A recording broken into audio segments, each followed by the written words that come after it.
Okay, so today we're doing an awesome mid-level build, or it's really more of a starter high-end build, to be honest. This is going to be a Intel Core i7 4770 with 16 gigs of RAM and a GTX 970 video card. This is kind of going to be a gigabyte themed build to some degree. I've got a gigabyte video card, gigabyte board, so quite a bit of gigabyte stuff here. Bear with me on the camera angles. I am experimenting with using my Samsung Galaxy S9 Plus camera for filming this stuff. My preliminary experiments are showing it to be quite a bit higher quality video than what I get out of what I normally use, which is a Logitech C920 or E920, whatever the heck that thing is, the top-end version of the Logitech. So again, the angles might be a little bit off until I figure out exactly how to position everything perfect. But let's get started on this.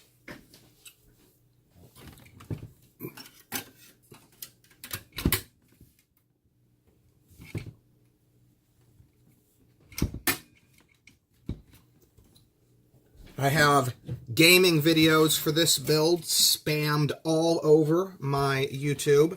The last 6 or 7 videos I posted were all shot using, were all of this machine. So those, if you want to take a look at that, the previous, like I said, I think 7 actually. The previous 7 videos I did are all that. So if you want to see how this thing actually games, that should be a pretty good idea. But to sum it up, I would say this will run any game out there right now at approaching 60 frames a second, at full 1080p resolution, at close to maxed out settings. I think there was 1 or 2 that I had to either turn the anti-aliasing down, or I had to turn down like 1 or 2 other settings, but I don't think a single game, if you're going on a scale of low, medium, high, and ultra, which a lot of games like to name it something else, but that's what it is. If you're going on that kind of scale, there wasn't a single game out there that had to be run at lower than high to achieve a 60 frame a second. So if you're looking for a affordable unit that'll take anything you can throw at it, this might just be for you. I'm probably going to have this posted at somewhere in the $650 range.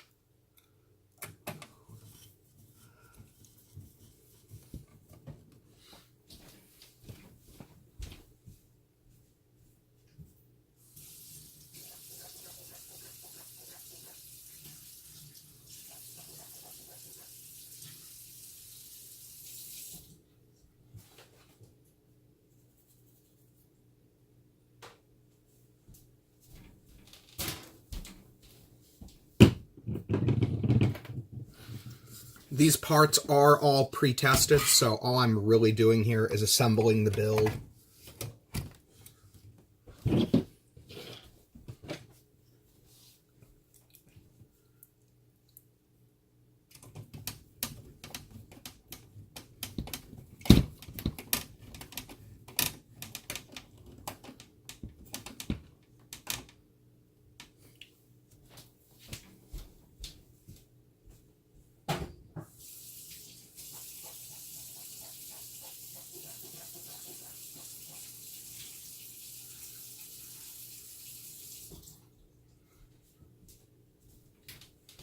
This is a black Lian Li all aluminum case.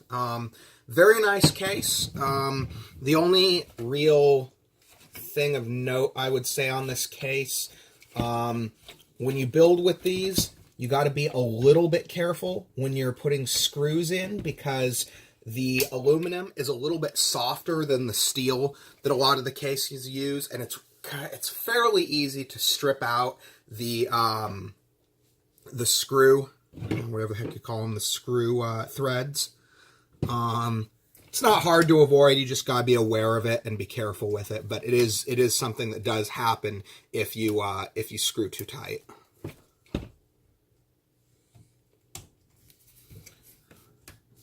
I don't know if you can see it in there. Let's make that visible. The I can't quite show it, but I am using a really awesome EVGA 1000-watt Supernova power supply. This is absolute overkill for this build. However, I didn't have anything of the right quality / price available, so I've got a bunch of these 1000-watt power supplies. So I was like, screw it, I'll just use it.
So we went with a nice Western Digital 1000-watt power supply. Or I'm sorry, Western Digital 1 terabyte hard drive. And a older but perfectly decent functional Samsung 840 EVO 120 gig SSD. This is kind of the perfect balance, bang for your buck on a storage system. You're getting a reasonably fast, small but fast enough SSD and plenty of storage space on a decent, reasonably high but not ultra high performance hard drive. So it's kind of the perfect scenario for that.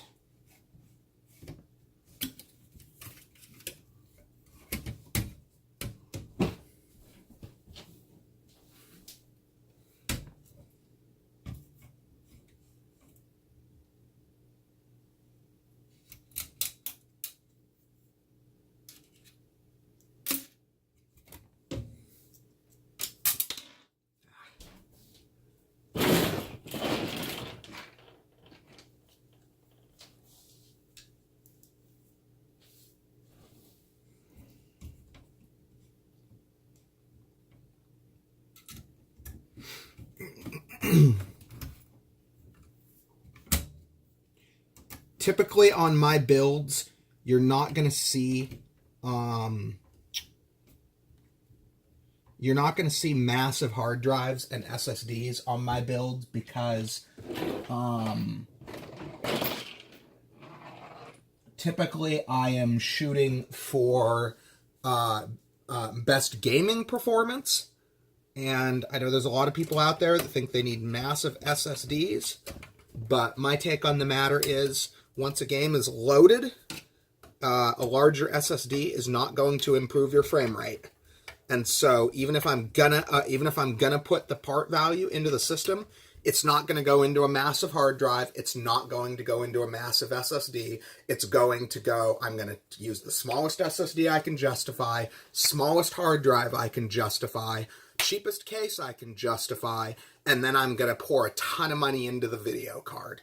I honestly, if you're building with even a reasonably decent modern processor and a modern RAM amount, which realistically is 16 gigs, aside from those caveats, if you're on a budget, if you don't have unlimited money and you're building a gaming rig, I mean, people can disagree with me in comments all they want, but I say sacrifice everything for the best video card you can get your hands on.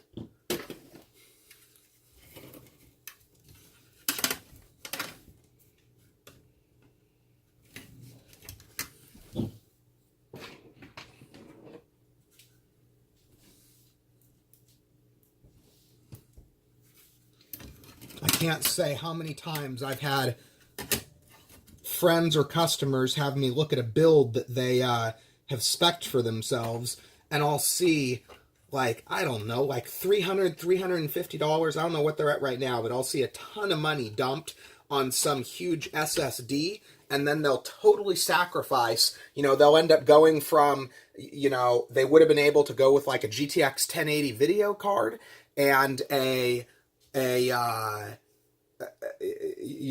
end up sacrificing something like a GTX 1080, and they'll end up with like a 1060 video card in exchange for a bigger SSD. I'm like, why would you do that?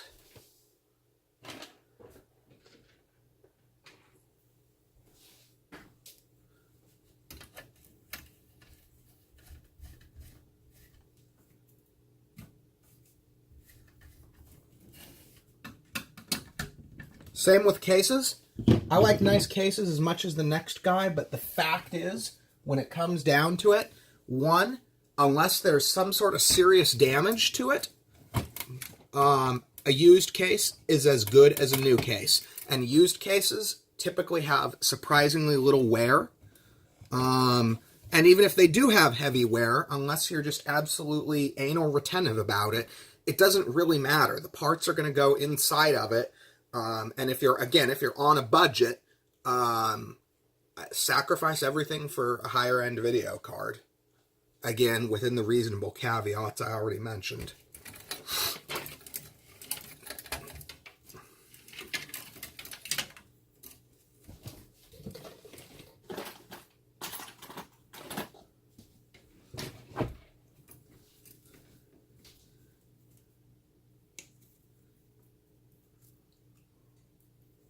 And again, I should reiterate, that doesn't mean go out and buy, a Q6600, board, chip, and RAM combo on Craigslist for, $75 or whatnot, so that you can afford a 1080 video card. But if you've already got access to, say, like, let's say you can take, a fifth gen, or not fifth gen, let's say you get a decent deal on a fourth or fifth gen i7, and then that enables you to buy a 1080 instead of the 1050 Ti you thought you were going to have. I mean, that's going to be a far more potent gaming desktop than going out and buying, say, an 8700K and putting a 1050 Ti on it. And it's all about selecting the right parts for the task.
This video is going to come out amazing clarity.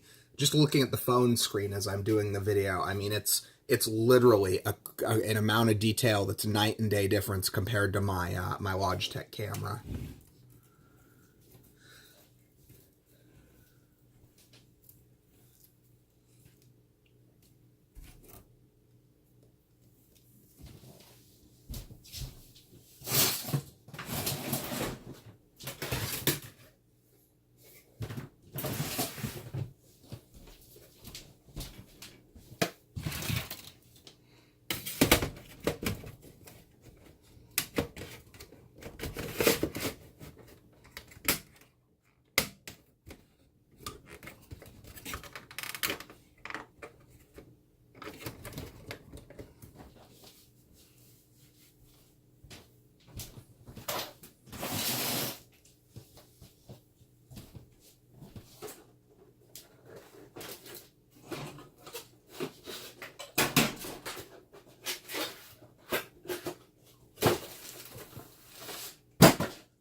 So this is something really, for a comparatively mid-range board, which is what this is.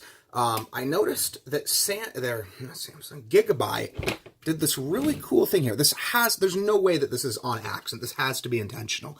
They put the SATA ports, so you've got the SATA ports right here, right where they're out of the way of the video card, and then you've got 2 more there, and then it's actually got 6 total SATA ports.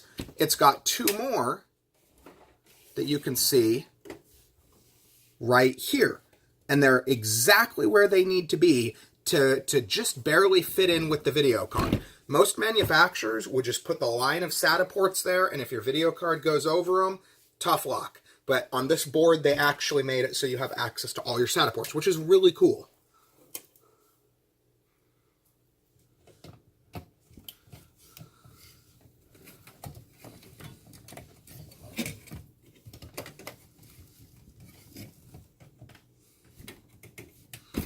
Unfortunately, the specific dimensions of parts on this build are not going to allow me to hide the cabling quite as much as I would like in my perfect world, but this is still going to be a decent looking build when it's done.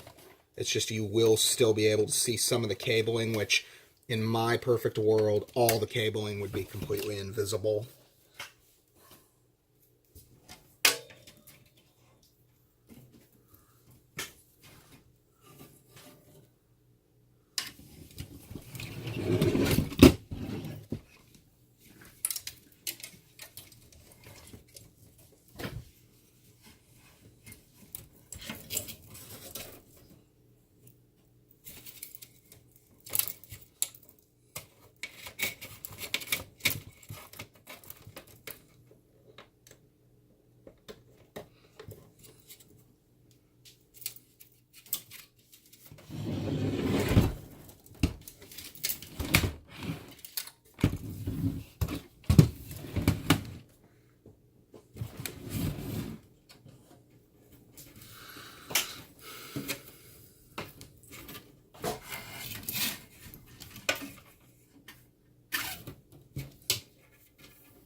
Probably going to go fairly light. Okay, so that gives you an idea. You can't really see it. Let's see here. No, you can't really see the hard drives. Probably going to go fairly light on fan installation on this, because this is a fairly airy case to begin with a very well cooled video card, with a very cool running processor. So The end result of that is this build should not need a lot of cooling, which should, if I do this right and everything is the way I'm expecting, should translate into one of the quieter builds that you're going to find.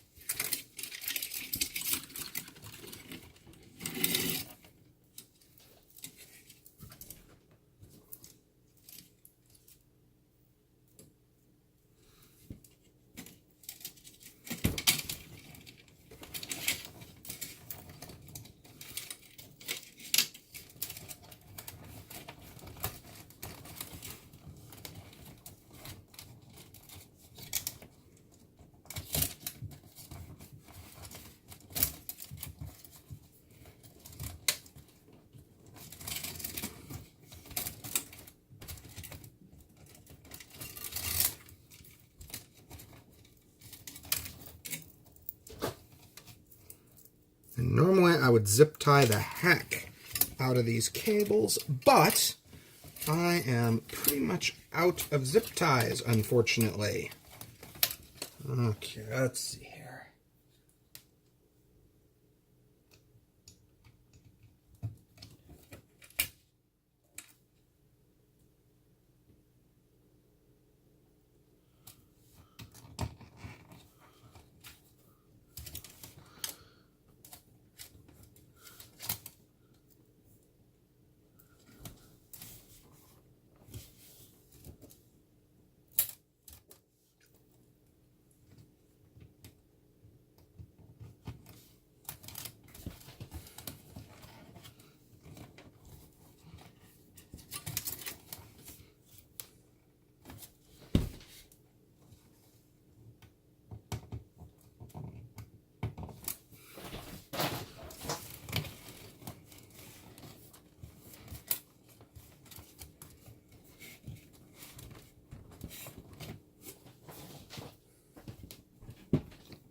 Okay, so effectively, that should be that. Let's see if the sucker powers on properly.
Okay, let's see what we get here.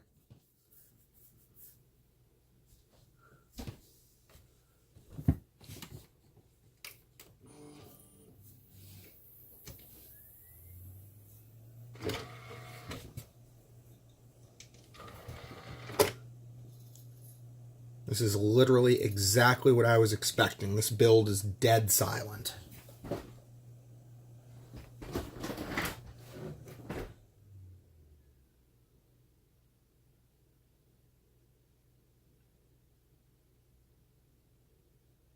And I think I just unplugged something.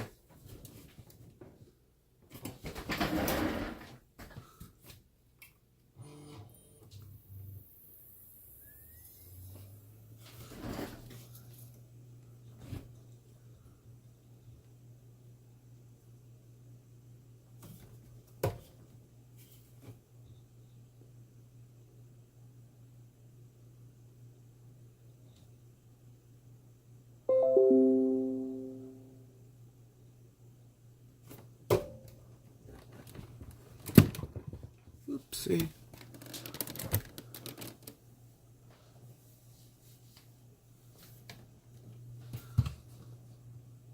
So it looks like we're good here. I'm going to have to do some... I always do fairly extensive post-build testing. So I test the system built on the desk, and I'll do a couple hours of that usually just to verify that the parts are viable. And then after I have done that, assuming that everything performs as I would hope and expect it to perform, I then do a build in the case, obviously, and then, assuming it makes it through a few hours more testing, I will typically put the system up for sale. But these systems, I think anyone that's seen my stuff or that's bought from me, I deliver these systems all over. I've gone deep into Oregon. I do all over the state of Washington, and I've even gone as far as just barely into Idaho. And when these machines get advertised, they get advertised all over. I don't know where they're going. And so as much as people think that somebody on Craigslist is going to screw you over, I literally have no incentive to screw people over on these builds. I cannot build systems that have even the tiniest risk in my mind that something might be wrong. Because I'm going to be driving some of these. Sometimes I'm going to be doing a 10-hour round trip drive on some of these builds. And I can't do that if I'm going to show up, have a machine blue screen, have a buyer bail on me, and then lose my entire day, $50 worth of gas cost. It's not worth it. So typically I'm going to test the crap out of these builds before I ever advertise them. Let's do a little, let's see here. This is kind of a cool case. You got to be careful with it because the parts come apart fairly easy because all of the panels on this case, all of the front panel, the top panel, that kind of stuff, it's extremely easy to take this case apart because it's all held together magnetically. So literally the parts just pop right off. What is going on here? That's odd. Oh, wait. Oh. That's interesting.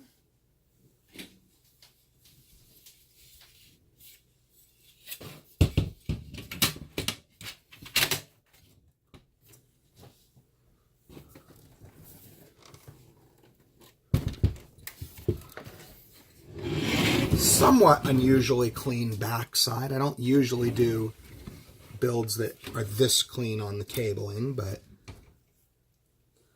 the other side, the interior, I would like to be cleaner, but the back side of this one is actually substantially cleaner than normal.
think I'm going to do a 360-degree walk around on this one too. Let's see if I can do this right.